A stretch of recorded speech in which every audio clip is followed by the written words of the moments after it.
जय भीम साथियों, मैं दीपशिखा इंदिरा। आप देख रहे हैं दलित टाइम्स की सीरीज मानवर माह का 6वां भाग। साथियों, जैसे हमने आपको पिछले 5 भागों में मानवर साहब जी के 5 सिद्धांत के बारे में बताया। जैसे पहला सिद्धांत था, समाज को बदलने के लिए सबसे पहले समाज को समझना पड़ेगा। दूसरा सिद्धांत था, जैसे लोग होते हैं उनको वैसा ही नेतृत्व मिलता है। तीसरा सिद्धांत था, जिस समाज की गैर राजनीतिक जड़ें कमजोर होती हैं उसकी राजनीति कभी भी सफल नहीं हो सकती। चौथा सिद्धांत था, सत्ता संघर्षों का प्रतिफल होती है। और 5वां सिद्धांत था, जो विरोध करते हैं सफलता के बाद लोग उनसे वैकल्पिक व्यवस्था पूछते हैं। आपको इस वैकल्पिक व्यवस्था पर अपने दृष्टिकोण को स्पष्ट करना होगा। तो साथियों, ये थे मानवर साहब के 5 सिद्धांत, जिनके बारे में हम पिछले भागों में बता चुके हैं। इसके बाद हम बात करेंगे मानवर साहब द्वारा दिए गए 10 सूत्रों के बारे में, जिनके बारे में आज हम थोड़ा चर्चा करेंगे। फिर आपको एक एक सूत्र के बारे में अलग अलग भागों में विस्तार से बताया जाएगा। साथियों, इंदिरा साहब के शोध बुक मानवर कांशीराम साहब संगठन सिद्धांत एवं सूत्र के अनुसार भारत में आपातकाल के बाद दलित पिछड़ों के कई दल अस्तित्व में आए, परंतु वे अखिल भारतीय स्तर पर ना तो अपनी पहचान बना सके और ना ही दलितों और पिछड़ों के लिए कुछ खास कर सके। ये तमाम दल एक क्षेत्र विशेष में सिमटकर जाति विशेष या यूं कहें कि एक परिवार की निजी मिल्कियत बनकर रह गईं।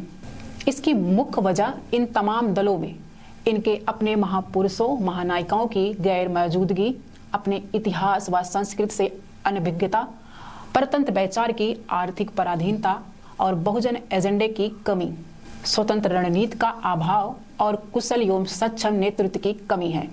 इन सब से इतर बहुजन समाज को गुलामी से निकालकर सत्ता के सिंहासन तक पहुंचाने के लिए मंडल मसीहा मानवर साहब ने बहुजन समाज व इसके आंदोलन के लिए बहुजन समाज में जन्मे महापुरुषों महानायिकाओं और इनकी वैचार की बहुजन इतिहास व उनकी संस्कृति को केंद्र में रखकर आर्थिक आत्मनिर्भरता के बल पर खुद अपने व बाद में बहन जी के कुशल व सक्षम नेतृत्व में अपनी स्वतंत्र रणनीति के जरिए अपने बहुजन एजेंडे को हकीकत के सरजमी पर उतारने के लिए बामसेफ, DS4 और बसपा का न सिर्फ गठन किया बल्कि अपनी शोध व अध्ययन के दरमियान बनाए गए इन्हीं सिद्धांतों व सूत्रों के जरिए सदियों से गुलाम रहे दलित बहुजन समाज को भारत के सर्वाधिक आबादी वाले उत्तर प्रदेश की हुकूमत के सिंहासन तक पहुंचाकर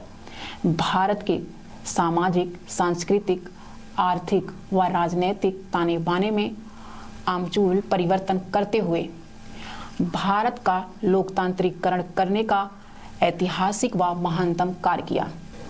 इसी कड़ी में मानवर साहब द्वारा इजाद किए गए और बहन जी द्वारा अपनाए गए यही 5 सिद्धांत और 10 सूत्र बहुजन आंदोलन की बुनियाद हैं, या यूं कहें उनकी आधार हैं। इन्हीं 5 सिद्धांतों व सूत्रों की वजह से बामसेफ, DS4 और बसपा ने अखिल भारतीय स्तर पर न सिर्फ अपनी पहचान स्थापित किया बल्कि भारत के सामाजिक ताने बाने व राजनीति के सभी समीकरणों को बदल दिया।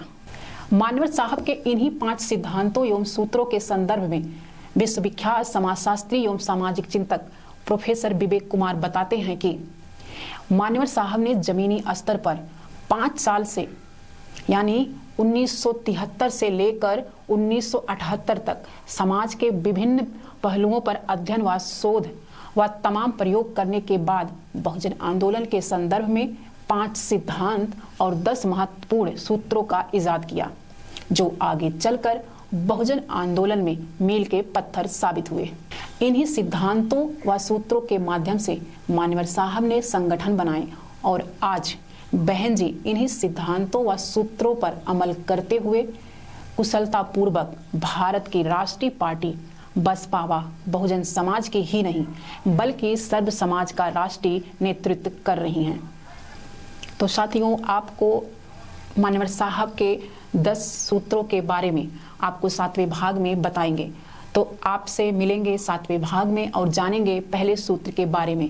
तब तक के लिए आप सभी से इजाजत लेते हैं। जय भीम, जय भारत।